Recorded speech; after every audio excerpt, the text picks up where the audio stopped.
बच्चों, आज की इस वीडियो में मैं कक्षा 10 को सूरदास के पद पढ़ाने जा रही हूँ। इसकी व्याख्या समझाने जा रही हूँ। पिछली वीडियो में आपने सूरदास जी की जीवनी को पढ़ा और इस पाठ का सार भी पढ़ा। तो अगर आपने वो वीडियो देखी होगी तो आशा करती हूँ आपको ये व्याख्या भी आसानी से समझ में आ जाएगी। तो पहला पद है सूरदास जी का, उधव तुम हो अति बड़भागी, अपरस रहत स्नेह तकाते, नाहि मन अनुरागी। पुरई निपात रहत जल भीतर, तारस देह न त्यागी, जो जल माह तेल की गावे, बूंद न ताको लागी।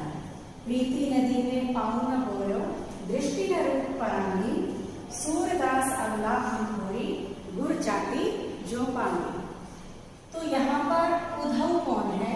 उद्धव जो भगवान कृष्ण के मित्र हैं। तो सूरदास जी कैसे कवि थे? वात्सल्य और श्रृंगार रस के महान कवि थे। तो यहाँ पर किस बात का वर्णन है? जब भगवान कृष्ण कंस के बुलावे पर मथुरा चले जाते हैं तो जो गोपियां हैं वो उनकी विरह वेदना में व्याकुल हो जाती हैं और भगवान कृष्ण उन्हें आने का कहकर गए थे, लेकिन वो खुद ना आकर अपने मित्र उद्धव को योग का संदेश देकर भेज देते हैं। तो यहाँ पर गोपियां कहती हैं, जब उद्धव आते हैं योग का संदेश लेकर, कहती हैं, हे उद्धव तुम तो बड़े ही बड़भागी। क्या है? बड़भागी, भाग्यशाली। हे उद्धव तुम बड़े ही भाग्यशाली हो। अपरस रहत स्नेह तगाते, नाहि मन अनुरागी। अपरस अछूते, रहत स्नेह, स्नेह का अर्थ है प्रेम या प्यार, तगा धागा, नाहि नहीं, मन अनुरागी प्रेम में लिप्त नहीं हुआ। कहते हैं उद्धव तुम बड़े ही भाग्यशाली हो जो अब तक प्रेम के धागे से अछूते हो, उस धागे में अभी तक नहीं बंधे हो। ना ही मन अनुरागी, और ना ही तुम्हारा मन प्रेम में लिप्त हुआ है। तो कहते तुम इतने भाग्यशाली हो जो प्रेम का भंडार है उसके साथ रहते हो, और उसके साथ रहने पर भी प्रेम से तुम अछूते हो और तुम्हें हमारी तरह विरह की वेदना सहन नहीं करनी पड़ रही। अगर तुम भी भगवान कृष्ण से हमारी तरह प्रेम करते तो तुम्हें भी विरह का दुख होता। पुरई पात रहत जल भीतर, तारस देह न त्यागी। पुरई पात, कमल का पत्ता। कमल का जो फूल होता है वो कहाँ लगता है? पानी में। तो गोपियां क्या कहते हैं? जिस प्रकार कमल का पत्ता पानी के भीतर रहता है, तारस देह न त्यागी, लेकिन उस पर पानी की बूंदे अपना दाग नहीं लगाती, अपने निशान उस पर नहीं छोड़ती। तो यहाँ पर कमल का पत्ता कौन हुआ? उद्धव हुआ। वो भगवान कृष्ण से के प्रेम से अछूता है, उनके साथ रहकर भी। तो यहाँ पर गोपियां कहती हैं कि तुम कमल के पत्ते के समान हो जो जल के भीतर रहकर भी पानी से दूर रहता है, उस पर पानी का दाग नहीं लगता। जो जल माह तेल की गागरी, बूंद न ताको लागी। जो जिस प्रकार जल माह भीतर, जल के भीतर, तेल की गागरी, बूंद न ताको लागी। जल के भीतर अगर तेल की मटकी हो और उस पर पानी की बूंद का कोई असर नहीं होता, वह पानी से अछूती होती है, वो अपना स्वभाव नहीं छोड़ती। प्रीति नदी में पाँव न बोयो, दृष्टि न रूप परांगी। अब गोपियां उद्धव से कहती हैं, वो लगातार उद्धव पर व्यंग्य कस रही हैं। प्रीति नदी में पाँव न बोयो, तुम्हारा पाँव प्रेम रूपी नदी में अभी नहीं पड़ा है और तुम्हारी दृष्टि प्रेम से बहुत दूर है, तुमने उसे अभी तक नहीं जाना है। सूरदास अबला हम होरी, गुर जाति जो पांगी। अब सूरदास जी गोपियों के माध्यम से कहते हैं कि हम तो भोली भाली अबलाएं हैं, भोली भाली गोपियां हैं। गुर चाटी जो पांगी, गुर उस पर क्या होता है, चींटियां लिपट जाती है कि हम तो भोली भाली अबला हैं, गोपियां हैं, हम तो कृष्ण के प्रेम में इस प्रकार लिपटे हुए हैं जिस प्रकार से चींटियां गुड़ के लिपटी रहती है। तो ये था बच्चों पहला पद। और दूसरा पद है, मन ही मांझ रहे, कहिए जाई कौन पे हो, नाही परत कही, अवधि आधार आस आमन की तन मन बिठा सही, अब इन जोग संदेश सुनी सुनी बिरहिन बिरह दही, चाहती हुती गुहार जितही ते, उतते धार बही, सूरदास अवधि दरही क्यों मर जाता ना लही। अब दूसरे पद में गोपियां उद्धव से कहती हैं, वो बड़ी व्याकुल हैं विरह की वेदना में, क्योंकि कृष्ण नहीं आए। उन्हें आकर आने का कह के गए लेकिन खुद नहीं आए और उन्होंने अपने मित्र उद्धव को भेज दिया। वो जो कृष्ण से प्रेम करती हैं, उन्होंने अपने प्रेम को कृष्ण के सामने जाहिर नहीं किया। तो वो कहती है कि हमारे मन की बात मन में ही रह गई, मांझ मन के भीतर ही रह गई। कही जाए कौन पे हो, नाही परत कही। अब वो कहती है कि हे उद्धव, अब इस अपने मन के प्रेम की बात को हम किसे कहने जाएं, क्योंकि जो अपना प्रेम है वो हम हर किसी के सामने व्यक्त नहीं कर सकते, अपनी प्रेम भावना का प्रदर्शन हर जगह नहीं कर सकते। अवधि आधार आस आमन की तन मन बिठा सही।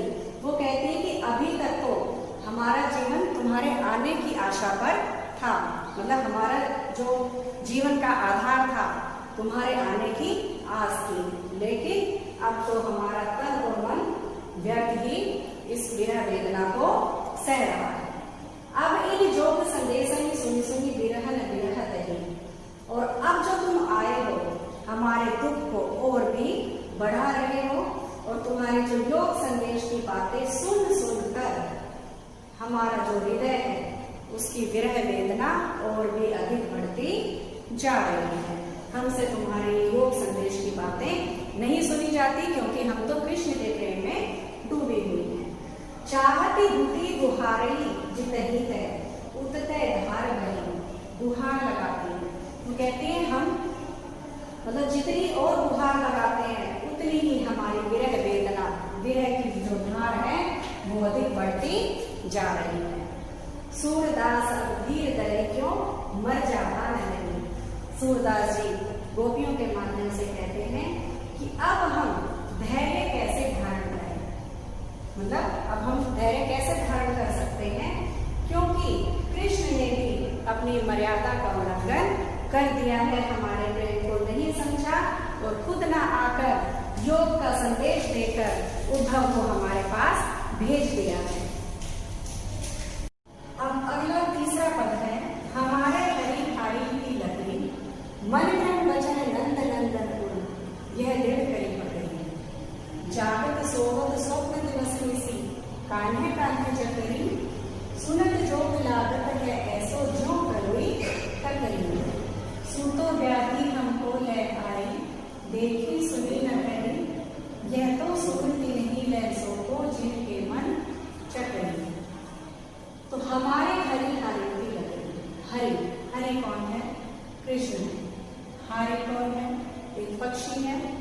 लकड़ी का अर्थ है लकड़ी। हारी पक्षी अपने पंजों में लकड़ी को हमेशा पकड़े रखता है मजबूती से, क्योंकि उसे उससे लगाव होता है तो वो उसे पकड़े रहता है।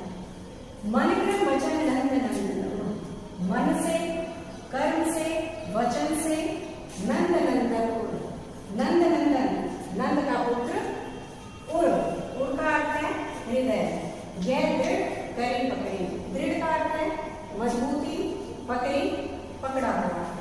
तो इन दोनों पंक्तियों का अर्थ है, गोपियां कहती हैं उद्धव को कि हमारे कृष्ण हमने मन कर्म वचन से अपने हृदय में इस प्रकार से बसा रखे हैं, जिस प्रकार से हारी का पक्षी लकड़ी को अपने पंजों में पकड़कर रहता है, उसी मजबूती से हमने कृष्ण को भी अपने हृदय में बसाया हुआ है।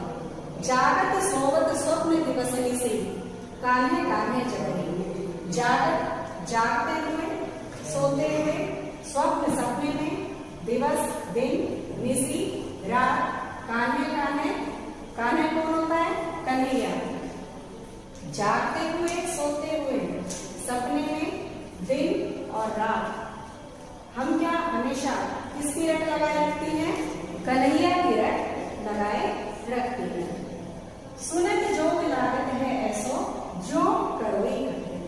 अब यहाँ पर वो फिर कटाक्ष कर रही हैं उद्धव पर कि तुम हमारे लिए कृष्ण का प्रेम का संदेश तो नहीं लाए, बल्कि क्या संदेश लेकर आए हो? योग का संदेश लेकर आए हो। तो तुम्हारी जो योग की बातें हैं वो हमें कड़वी ककड़ी के समान लग रही हैं। कड़वी, कड़वी का अर्थ होता है कड़वी, और ककड़ी जो आप सलाद में खाते हैं वह होती है। तो कड़वी ककड़ी के समान हमें आपकी बातें लग रही हैं, जो हमसे नहीं सहन हो रही, हमसे सुनी नहीं जा रही। जिस प्रकार आप कड़वी ककड़ी को नहीं खा सकते, तुरंत उसे फूंक देते हैं, उसी प्रकार से योग संदेश की बातें भी हमसे नहीं सुनी जाती। सूतो व्याधि हमको ले आए, देखी सुनी न करी। तुम तो हमारे लिए ऐसी बीमारी, व्याधि बीमारी लेकर आ गए हो जिसके बारे में हमने ना कभी देखा और ना कभी सुना। यह तो सूरती नहीं ले सोको जिनके मन चकरी। अब सूरदास जी कहते हैं गोपियों के माध्यम से कि ये जो योग संदेश की बातें हैं आप ये उन्हीं को जाकर सुनाओ जिनके मन चक्र के भांति घूमते रहते हैं। हमारा मन तो स्थिर है, चंचल नहीं है, क्योंकि हमारा मन तो भगवान कृष्ण में ही लगा रहता है, तो हमारा मन भटकता नहीं है। यह संदेश जिनका मन भटकता है उनको जाकर सुनाओ। चौथा पद है, हरि है राजनीति पढ़िकाए, समझी बात कहत मत करके समाचार सब पाए। एक अति चतुर होतई पहले ही, अब गुरु ग्रंथ पढ़ाए, बड़ी बुद्धि जानी जो उनकी जोग संदेश पठाए।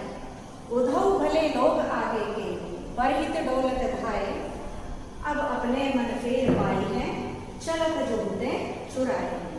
ते क्यों अनीति करे आप मुझे और अनीति छुड़ाए, राजधर्म तो यह सूरजो प्रजा न चाही सताए। अब चौथे पद में किसकी बात हो रही है? राजनीति की। यहाँ पर गोपियां कहती हैं कि कृष्ण बड़े चालाक हो गए हैं, बड़े चतुर हो गए हैं। हरि कौन है? कृष्ण। कहती है कि हे उद्धव, कृष्ण ने अब राजनीति शास्त्र पढ़ लिया है, राजनीति का पाठ पढ़ लिया है। आपने सुना भी होगा कोई चतुर चालाकी की बातें करता है, छल कपट वाली बातें करता है, तो उसको ये कहते हैं कि इसको राजनीति आती है। तो यहाँ पर भी गोपियां व्यंग कसती हुई कहती हैं कि कृष्ण ने अब राजनीति का पाठ पढ़ लिया है, वो बहुत चतुर हो गए हैं, बहुत चालाक हो गए हैं। समझी बात कहत मधुकर के समाचार सब पाए। मधुकर, मधुकर का अर्थ यहाँ पर भंवरा, जो आपने देखा होगा फूलों पर मंडराता रहता है, काले रंग का भंवरा। तो वो कहती हैं हे भौरे उद्धव, उद्धव को भी वो क्या कहती है? भंवरा कह रही है कि तुम्हारे आने से ही हम समझ गए थे कि दाल में कुछ काला है, तुम हमारे लिए कोई अच्छा संदेश तो लेकर नहीं आए होंगे, और हम तो तुम्हारे आने से ही समझ गए थे कि तुम क्या समाचार लाए हो। एक अति चतुर होतई पहले ही, अब गुरु ग्रंथ पढ़ाए। एक तो तुम पहले से भी बड़े चालाक थे, लेकिन अब तो तुमने गुरु ग्रंथ भी पढ़ लिए हैं, बहुत सी किताबें पढ़ ली, उनका अध्ययन कर लिया है, तो अब तो आप बहुत ज्यादा चतुर हो गए हो। बड़ी बुद्धि जानी जो उनकी जोग संदेश पठाए। और तुम्हारी बुद्धि, उसकी तो हम क्या मिसाल दें, मतलब इतने बुद्धिमान हो गए हो तुम कि अब हमें योग का संदेश आपने उद्धव के हाथ देकर भेजा। उद्धव भले लोग आगे के, परहित डोलत धाये। हित, किसी के हित में, भले की बात हो रही है, डोलत जो घूमता जाता है। हे उद्धव, अच्छे लोग तो पहले के जमाने में हुआ करते थे, आगे के करते हैं मतलब पहले जो हो चुके, पहले हो चुके, परहित डोलत धाये, जो दूसरे को कष्ट में देखकर, विपत्ति में देखकर दौड़े दौड़े भागे भागे फिरते थे, उसको विपत्ति से बाहर निकालने के लिए। अब अपने मन फेर पाई है, चलत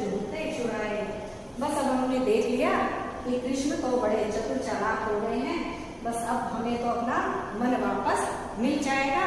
अब हमें यही लगता है कि हमारा मन हमारे पास वापस आ जाएगा जो कृष्ण चुरा कर ले गए। ते क्यों अनीति करे आपुन जे और अनीति छुड़ाए। वो हम पर अन्याय क्यों करते हैं जबकि दूसरों को वो अन्याय से मुक्ति दिलाते हैं। अनीति का अर्थ है यहाँ पर अन्याय।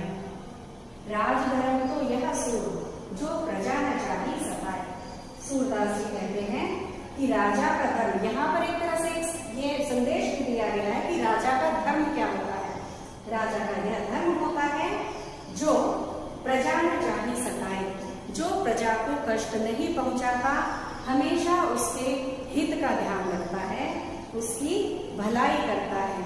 तो सफल राजा वही होता है जो अपनी प्रजा को हमेशा खुश रख सके और उसकी प्रजा उससे हमेशा खुश रहे।